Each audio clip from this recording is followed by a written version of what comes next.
Bem-vindos ao Da Capa à Contra Capa. Em semana do Web Summit em Lisboa, debatemos esta semana o digital na nossa sociedade, que mudanças implica. Há dependências perigosas na sociedade. É possível e é necessário viver o digital de outra forma na nossa vida. Um programa registado ao vivo no pavilhão 4 da Web Summit em Lisboa. Os nossos convidados, António Araújo, diretor de publicações da Fundação Francisco Manuel dos Santos, e Fernando Ilharco, professor, especialista em comunicação, professor na Universidade Católica Portuguesa.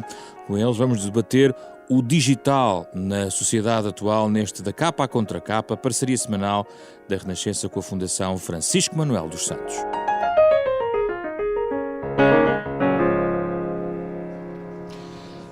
Aqui estamos no Da Capa à Contra Capa, na Web Summit, no espaço da Renascença. António Araújo, Fernando Ilharco, é um gosto recebê-los neste programa muito especial, fora obrigado. De portas. António, sente-se um peixe fora d'água aqui na Web Summit? Um bocadinho, mas também estou aqui há pouco tempo. Cheguei há pouco tempo, mas realmente sinto-me um bocadinho peixe fora d'água. Porque é muito digital para um homem que gosta do papel?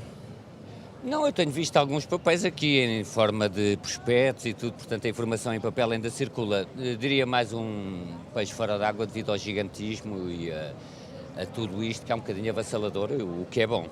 Já discutimos muitas vezes, colocamos sempre em oposição o papel e o digital. Isso é porque ainda temos a nossa cabeça formatada de uma outra forma, Fernando Ilharco? Claro, penso que sim, porque ainda hoje, não é, nos computadores o print preview aparece lá uma folha A4, não é? Aparece lá o papel. E nós, de facto, somos todos herdeiros de 500 anos de tipografia, de livros, e isso não é apenas o ler, é o raciocínio sequencial, a relação causa e efeito, o valor do planeamento, do distanciamento, da especialidade, e tudo isso está a ser varrido pela revolução digital, que para todos os efeitos não é uma substituição, é um acumular. Não é? Nós continuamos a ler constantemente, não é? Mas lemos, vemos palavras e livros e o potencial de transformação da internet vezes smartphones, que esse é que é o grande motor da mudança, é as duas coisas juntas. A mim parece que nós estamos nos primeiros anos de uma revolução que para a experiência humana é capaz de vir a ser tão importante como foi a tipografia há 500 anos atrás. Nós num programa anterior discutimos esta questão dos livros e o formato ou não.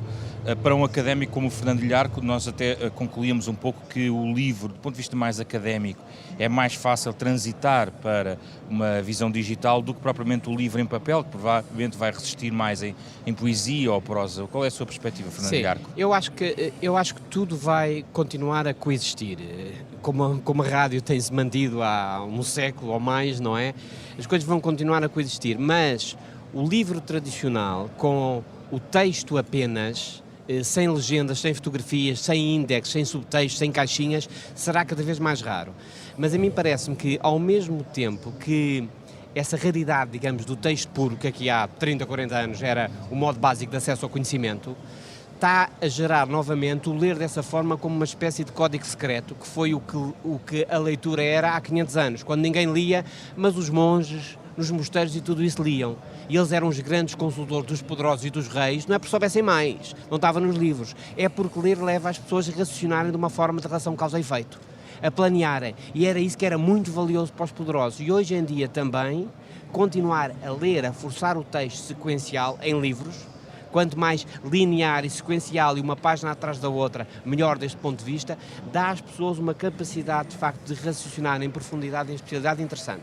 Não é, no entanto, aquilo que vai ser exigido no nosso dia-a-dia, que é um dia-a-dia imerso em informação e em comunicação, que é muito mais intuitivo, emocional, holístico, de ruptura, não sequencial, não é? Isso é, quer dizer, não é bom nem mau, é como as coisas são, está cheio de oportunidades e de grandes desafios e de perigos, obviamente. António, é também a sua perspectiva? Eu tenho uma perspectiva um bocadinho diferente do Fernando, ou melhor, concordo em tudo o que diz, tenho talvez algumas reservas em relação à ideia de uma revolução. É muito possível que essa revolução esteja em marcha, mas eu penso, sem grandes considerações sobre a humanidade, mas penso que os desafios que nós temos nos nossos dias podem interromper um bocadinho a marcha dessa revolução ou obrigar a reposicioná-la. Falo nomeadamente das alterações climáticas, refiro o relatório que ontem saiu de 11 mil cientistas e, portanto, o que eu noto aqui um bocadinho O Web Summit é cá realmente um encantamento um bocadinho fiérico com os holofotes e com as startups, etc. Mas, se calhar, e muitas vezes há sempre nestas feiras um certo aspecto encantatório, julgamos que isto é o futuro. Isto, num certo sentido, nós olhamos para isto já como um bocadinho mais do mesmo. Isto não é tanto o futuro como nós julgamos, não nos deixamos muito ofuscar pelos holofotes. Mas já é presente. E já é passado. Já é passado. E o futuro, se calhar, coloca-se mais nos desafios das alterações climáticas, da etc. sustentabilidade. Da sustentabilidade, o que é que vai ser a China. No fundo, pensamos qual é o futuro da democracia, uma vez que a potência hegemónica será uma potência não democrática e uma potência que está a destruir o planeta com o aumento vertiginoso da CO2. Mas enfim, voltando ao que o Fernando disse e voltando só pegando. Também se discute isso aqui, a questão é que é submerso talvez nestes holofotes, como o António dizia. Claro, não é uma visão ludita, sabe, quando foi a Revolução Industrial os luditas tentaram parar o progresso destruindo as máquinas a vapor. A minha visão não é ludita, nem contra isto, é contra os riscos de vivemos numa espécie de ilusão tecnológica para a qual, aliás, o Fernando tem chamado a atenção. Ainda há pouco falava com ele sobre um livro chamado, que ele escreveu em 98, Os Vertigens, mas eu acho que o ponto que o Fernando coloca e que também o José Pedro está a colocar, eu acho que há uma coisa que vai continuar sempre, independentemente do suporte, que é a informação. Os seres humanos vão precisar sempre de informação e, portanto, o que varia é um bocadinho o suporte, papel ou digital. Agora, o Fernando, ao ter falado dos smartphones, veio de colocar o dedo na ferida. É que, já o Marshall McLuhan dizia, the medium is the message. A alteração do suporte não é uma mera alteração de suporte, também conforme os conteúdos e conforme o tipo de informação que nós... E a forma como interagimos com eles. Porquê? Porque não é por acaso que um suporte digital é muito mais apto e favorece muito mais umas fake news do que um suporte de papel.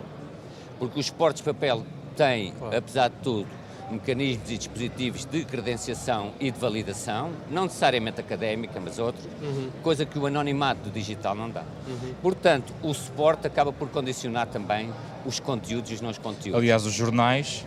Como é evidente. A informação impressa em jornal conferia sempre historicamente essa credibilidade. O mecanismo de produção é diferente e há talvez outra coisa que também me afasta um bocadinho do Fernando, que é, eu acho que isto não é tão cumulativo assim. Porquê? Porque isto é um bocadinho o jogo de soma zero. Se entra alguma coisa com esta escala, com esta dimensão, alguém tem que ficar a perder. Isto é, se o José Pedro for a um café, for a um restaurante, à mesa de uma família à noite, e vir as pessoas já não estão a ler, já não estão a ver jornais, ou melhor, estão a ler, mas não estão com um jornal aberto, não estão com um livro em papel, estão com smartphones. E dos que estão com smartphones, a demonstrar que o homem tem um polegar oponível, que é o que passar o polegar oponível em cima de um ecrã, os que estão com smartphones, só uma ínfima parte é que estão a consumir informação. É aquilo também que o Fernando disse, estão a consumir experiências, emoções, vídeos de gatinhos. Lazer. Claro, e aquilo que dizia também o Harari, que as pessoas, em troca de vídeos de gatinhos, idiotas, desculpe dizer assim, dão a sua privacidade e dão os seus dados para receberem vídeos de gatinhos a brincar. Os dados já vamos muitas vezes sem terem a noção, não é? Muito bem. Eu concordo com o que diz o António em muitos aspectos. A mim parece-me que um dos desafios desta revolução digital, hoje em dia, é de facto contribuir para a sustentabilidade do planeta. Claro. Não é? E em alguns aspectos, de facto, tem uma pegada de carbono muito inferior à da revolução industrial, é óbvio, mas também há milhões e milhões e milhões de pessoas que antigamente não estavam integrados na economia nem na vida global, que hoje passam a estar. Por outro lado, sem dúvida, quer dizer, é uma ruptura, o ambiente digital, é uma revolução, quanto a mim, muito grande. Revolução, ruptura, aqui os termos... Sim, mas eu acho que sim. Parece-me que é relativamente, repare, em termos da experiência humana, as estruturas de atenção e da percepção cognitivas e psicológicas estão a mudar. Estão a mudar, as pessoas hoje em dia têm que ser, e então isso nos jovens nota-se já, vivem num presente contínuo, o passado é completamente desvalorizado, combinar uma coisa para daqui a 15 dias ou um mês é uma estupidez, não tem sentido nenhum, porque o presente é imensamente absorvente, por causa dos milhares de estímulos diários constantemente. Isto leva a que as pessoas sejam mais intuitivas e emocionais, leva a um ambiente de de uma crise constante e de um desnorte, que é o ambiente onde podem emergir os vilões, os grandes heróis, os Trumps, os Bolsonaros, é estrutural, não é? E, portanto, isto desvaloriza o planeamento, desvaloriza o raciocínio sequencial, desvaloriza o raciocínio de causa e efeito, mas aumenta a intuição, aumenta a criatividade, tem muitos outros aspectos que estamos agora a tentar também conhecer. Dos debates digitais tem a ver com o polícia que nunca existiu nesta dimensão online, que pode eventualmente travar abusos, se a autorregulação de algum género de média funciona, inclusive nas redes sociais. Vemos aí experiências, mas que aparentemente podem não travar o cavalgar dos populismos. E outra questão que é a questão do gratuito também, ou seja, de valorizar a informação que é passada até do ponto de vista digital. Pois, quer dizer, prever e antecipar algo que é genuinamente novo é uma lotaria, não é? Agora, fazendo um paralelo em termos históricos, existe de facto a revolução digital, a internet, os smartphones e tudo isto é uma espécie do novo oeste, não é? E as necessidades de regulação, de regulamentação, de legislação são óbvias. Hoje em dia a autorregulação não é suficiente, não é? Nunca foi na sociedade, quer dizer, o Estado de Direito e tudo isso é para que a autorregulação não é suficiente, não é?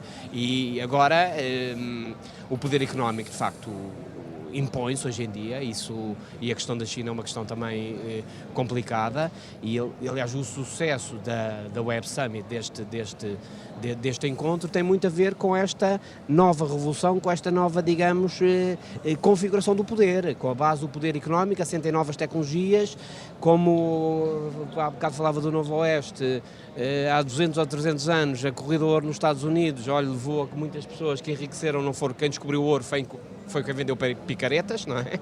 Portanto, isto também de alguma maneira tem a ver com toda essa mudança e transformação. António, o controle dos dados, podemos colocar aqui duas questões. Uma, do ponto de vista da sociedade, quem não tem acesso aos dados é excluído nesta nova realidade. E em segundo lugar, países, instituições que controlam dados em excesso têm um poder imenso, como Edward Snowden, aliás, disse esta semana aqui em Lisboa. Eu acho que essa discussão já está mais ou menos, portanto, as infoexclusões e o novo tipo de desigualdades que o digital também cria.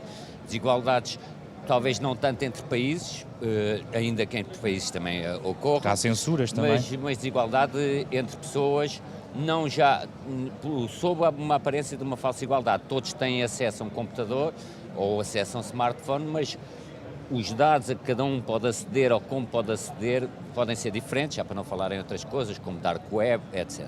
Mas se me permite, eu pegava numa coisa muito interessante que o Fernando referiu há bocado, que é a questão dos jovens e da aceleração e da forma de transmissão de conhecimento. Eu há pouco tempo estava a ler, porque agora está o centenário de Jorge de Sena, por exemplo, em Lisboa, nos anos 50, as pessoas para combinarem um encontro, vamos tomar um café à tarde, ou mandavam uma carta, chegavam a mandar uma carta, não havia. Portanto, estão a ver o nível. O que é impressionante nisto é a aceleração que isto está a provocar. E a aceleração que isto está a provocar nos jovens, como o Fernando disse, eles já não têm tanto presente nem tanto futuro, até por outras questões ligadas ao mercado de trabalho, e já nem sei se o padrão ou o referente, digamos, temporal deles é sequer o dia, porque isto agora está-se a viver muito ao segundo, ao minuto, isso muda muito. Mas acha que é só os jovens, é que o mercado de trabalho também acelera por via destas relações. Essa discussão é outra discussão, mas a questão que é muito interessante ver é que até quais são os efeitos cognitivos disto tudo. Há um homem muito interessante que é o David Draaisma, que é um psicólogo e psicólogo social holandês. Ele tem uma série de livros, um deles está cá publicado, chamado Porque é que a vida acelera, porque é que o tempo acelera à medida que se envelhece, ou porque é que a vida acelera. Sim. Tem outro que é Nostalgia Factory.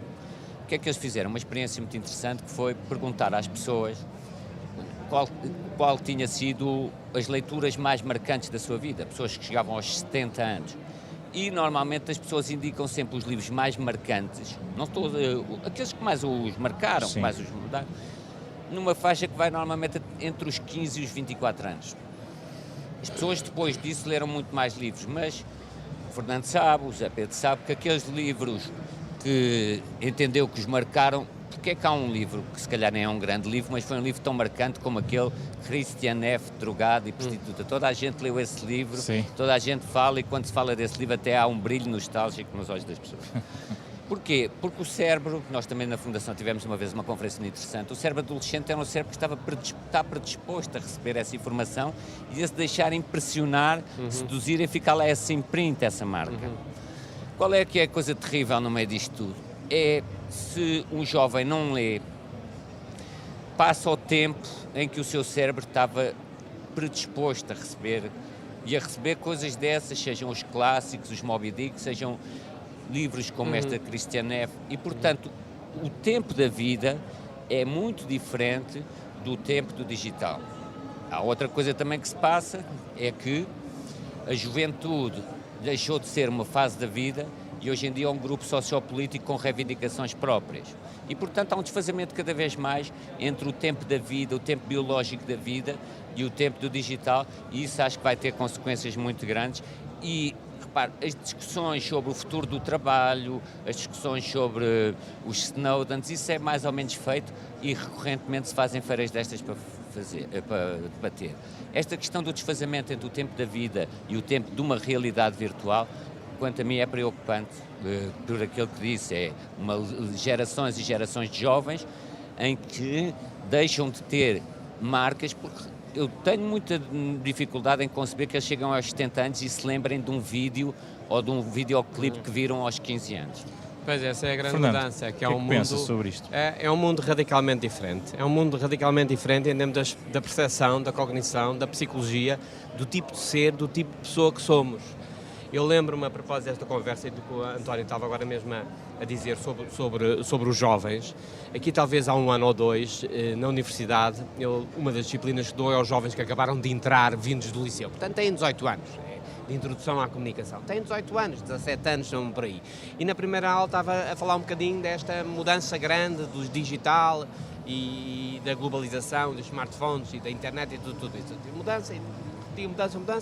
Eu notava que na primeira fila um jovem estava um bocadinho ansioso, olhava para mim, escrevia e tal, não sei o quê, pronto, ia falando, então, tudo bem, estão-me a seguir? Tudo bem? Perguntei, eu dirigindo-me a ele. Ele olha para mim assim, claro, e pergunta-me assim, mas qual mudança? Quer dizer, para ele não havia mudança nenhuma. O que eu estava a falar, porque este jovem já nasceu no século XXI. Eles começam, quer dizer, ele quando tinha 4, 5 anos, quando começa a formar as primeiras memórias, já havia internet, toda a gente tinha, já havia smartphones. Ainda percebe a caligrafia dos textos escritos ou não? É cada vez mais difícil. É cada vez mais difícil, mas também são cada vez os mais dedos hoje em online, dia... não é? Sim, cada sim. vez mais online e é cada vez mais difícil também ler como se fosse um texto, digamos, bem escrito, não é? Porque é cada vez mais tipo slogans. É um pouco o que o António estava a dizer, não é? Sim, completamente de não acordo. Não é só a vida, também a rotina e Agora, a mim parece-me é que a sociedade vai mudar. Vai mudar por causa destes jovens que pensam, sentem e vivem assim e estão agora a entrar no mercado de trabalho e isto é o que tem sentido para eles. Quer dizer, a escrita e o modo de raciocínio que é alimentado e desenvolvido pela escrita não é mais o principal modo de comunicação e de relacionamento entre António? as pessoas. Sim, depois também há aqui outra questão, que é um eventual falso bilinguismo. O que é que eu quero dizer com isso? Sabe que é muito diferente, a pessoa aprende, não é por acaso que é diferente de ser um bilingue de nascença ou ter aprendido uma língua, ser português e aprender uma língua aos 5, 6, 7 anos. Portanto, porquê? Porque a biologia conta, o cérebro conta e há uma espécie de falso bilinguismo. Eu vejo isso, se calhar, até pelas minhas filhas, que realmente falam muito bem inglês e tudo, mas não, e julgam-se bilíngues, mas não são verdadeiramente bilíngues. O bilinguismo que se está a passar é um bilinguismo da língua nativa, português, e a língua digital. E a competência do português vai diminuindo desde logo na grafia, porque as pessoas já, a caligrafia, como disse o Fernando, está-se a ficar prejudicada. E a outra coisa que também temos que perceber é que a competência do falar é uma competência natural. Nós falamos com uma criança, balbucia qualquer coisa. A competência do ler e de escrever não é natural. É a coisa mais artificial que existe. É tão artificial como tudo aqui que nós vemos, como estas luzes, como estes microfones, claro. E tudo. E, portanto, claro. É algo que tem que ser aprendida e apreendida. E o digital, sobretudo, o impacto de uma cultura de muito maior visualidade, o Fernando tem escrito sobre isso, a importância da visualidade, ver imagens, a consumir imagens, é tão grande que a grafia, que as palavras, que a palavra escrita, tudo isso está um bocadinho em regressão. Eu não quero ser pessimista, o que eu quero dizer é, isto não é cumulativo. Porquê? Porque, repare, para uma criança é sempre muito melhor, para um adolescente é muito mais giro, desculpa a expressão, ver um vídeo engraçado do que estar a ler um livro. Ler é chato, ler requer solidão, ler requer uma atividade individual. E, portanto, outra coisa, esta sociedade tem horror aos tempos mortos e ao vazio. Mas quem quiser continuar nesse padrão vai ser excluído É o dos chamado grupos nerd. dos outros. Sim. O nerd vai ser o que lê livros. Sempre. Eu, por acaso, também como o Fernando, eu também dou aulas na universidade e noto que uma coisa que talvez, não sei se o Fernando confirmará isso, eu dou aulas há mais de 30 anos, é os que leem melhor do que eu lia. Como é que eu estou a dizer? Porque na altura, num país periférico como era, e cada vez menos, mas como era, os livros de importação nós líamos, desculpem a expressão, muita porcaria, líamos o que havia. Aqui os jovens já têm, isso é muito bom o digital, porque já têm, em 5 segundos conseguem, quem queira, ler um texto de Locke, etc. Portanto, a qualidade do que se lê pode melhorar. Não é? Melhora muito, claro. Fernando. É o que eu estava a dizer no início, é ler, desde o ponto de vista de livros e de texto em profundidade, é outra vez um código secreto que proporciona de facto uma vantagem. Por isso não tínhamos dúvidas. Eu acho que não conheço nenhum estudo, mas é capaz de haver alguma correlação positiva entre as notas de um aluno universitário e a quantidade de textos que ele lê diretamente. Quer dizer, não apenas estar nas aulas e tirar apontamentos e fazer trabalhos de grupo e tudo, mas o que é que leram de facto, não é? É uma atividade contrária à pressão do ambiente digital, porque é uma atividade individual, singular, sensorialmente não apelativa, porque é olhar, mas é para um código que exige um esforço de memória, um esforço lógico e tudo isso, quer dizer, e consumir um vídeo, estou a ver a imagem sempre a variar, e o som à minha volta, etc., é sensorialmente muito mais envolvente, com pouco esforço eu estou altamente envolvido. A leitura é contrária a isso. Agora, vamos ver, eu dizia que era cumulativo no sentido em que é necessário continuar a saber ler e escrever, embora a forma como se lê e escreva seja cada vez mais diferente. Inclusive hoje há um novo tipo de texto, o texto dos SMS, o texto dos hashtags do Twitter, isso pobre. Tudo. É outro texto. Mas é pobre. Mas é um texto que tem sentido num mundo dominado pela imagem e pelo som. Não é por acaso que os textos agora são emojis. Exatamente. Portanto, eu quero condensar uma emoção e já uma paleta de emoções codificadas e padronizadas. O que se perde nisto é o valor da nuance, o valor da diferença, porque se eu mando um sorriso em emoji para uma pessoa, não lhe estou a dar um recado, pode pensar que estou a personalizar, mas não estou a personalizar tanto. Ganha tempo, a aceleração. Carregar Claro, um botãozinho e está feito. Basta carregar num botão em vez de dizer estou bem disposto, portanto até a minha dúvida é saber até que ponto é que isto depois não vai trazer também uma certa padronização até do ponto de vista emocional nos contactos das pessoas. Agora, quanto àquele do ler, é o que disse o Fernando, é que o ato de ler é um ato antinatural no sentido, nós temos uma resistência já a ler porque existe esforço.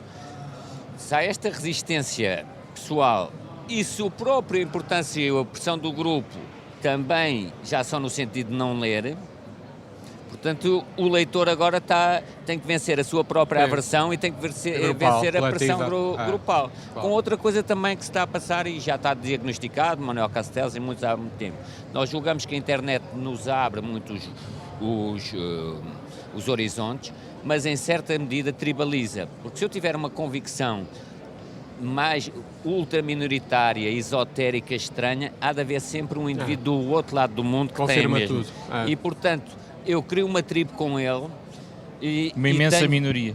Uma imensa minoria, mas que bolha. confirmam as minhas teorias da conspiração, confirmam as minhas xenofobias, confirmam os meus ódios, confirmam todas essas minhas coisas.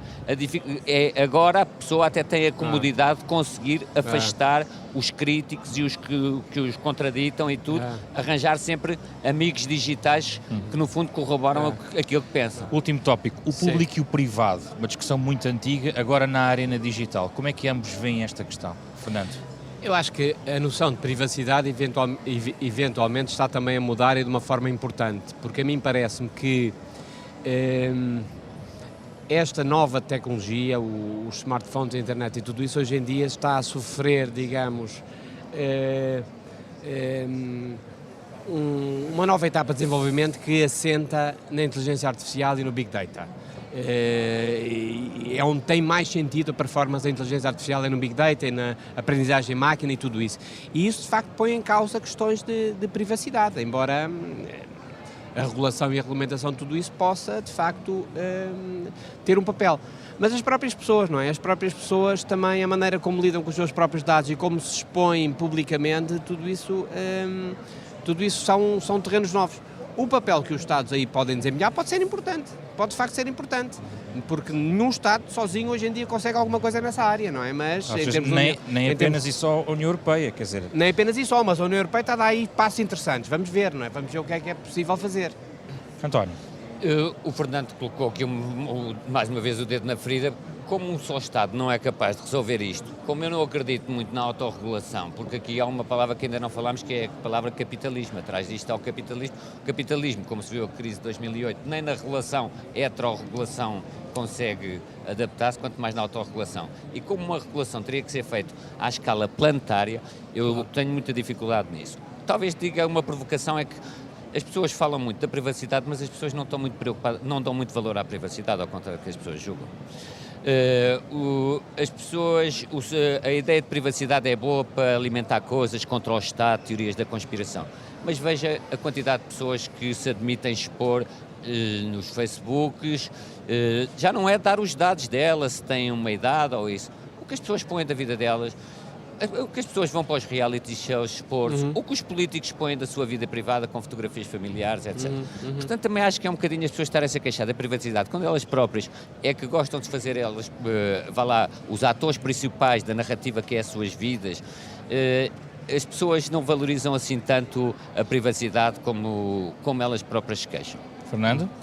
Ok, muito obrigado. Isso a mim parece-me de facto que é esse o ponto, aquilo que a mudança da noção de privacidade no próprio dia-a-dia, na vida das pessoas. Embora o papel que os Estados têm e as grandes empresas globais possa também ser relevante na modelação precisamente de comportamentos, não é? Isto é muito também hoje em dia um problema de educação, de participação e de responsabilização das pessoas. Vamos terminar, como é habitual, falando de leituras. Muitas vezes estes são temas, já aqui falámos de vários livros ao longo da nossa conversa. Algum de vós quer deixar aqui alguma sugestão para ler mais sobre este tema? Ou, se quiserem, o último livro que os encantou. António, quer partilhar algo? Não é um livro propriamente que me tenha encantado, é um livro que eu li em inglês, que agora foi traduzido. Depois o José Pedro fará o favor de pôr o nome todo do autor, Sim. Wallace Wells, acho eu, que se chama A Terra Inabitável, que é um livro que começa só com uma frase que diz: é pior, muito pior do que você julga. Fernando? Sim, olha, eu ainda não li, mas estou a ver se arranjo um livro que me chamou muita atenção, que é um livro que só existe ainda em francês, que se chama L'Era du Clash, a Era do Choque, e é de um académico francês, e que a ideia central é isto, que a história, o vídeo, a narrativa, o storytelling está a ser substituído pela lógica do conflito. Muito curto, um choque entre dois atores, é isso que capta a atenção. Cada vez mais acelerado, cada vez mais curto, a comunicação como clash. Fernando Ilharque, António Araújo, obrigado pela vossa presença aqui na Web Summit, numa edição especial do Da Capa à Contra Capa, parceria semanal da Renascença com a Fundação Francisco Manuel dos Santos, sempre de manhã, às 9h30 da manhã, aos sábados, e também em formato digital, pois claro, em podcast, e também pode descarregar através do site da Renascença em rr.sap.pt. Um programa com o genérico original de Mário Laginha, composto em exclusivo para este programa da Renascença com a Fundação Francisco Manuel dos Santos, esta semana com André Peralta, José Ferreira, Ana Marta Domingos e José Pedro Frazão. Encontramos-nos na próxima semana.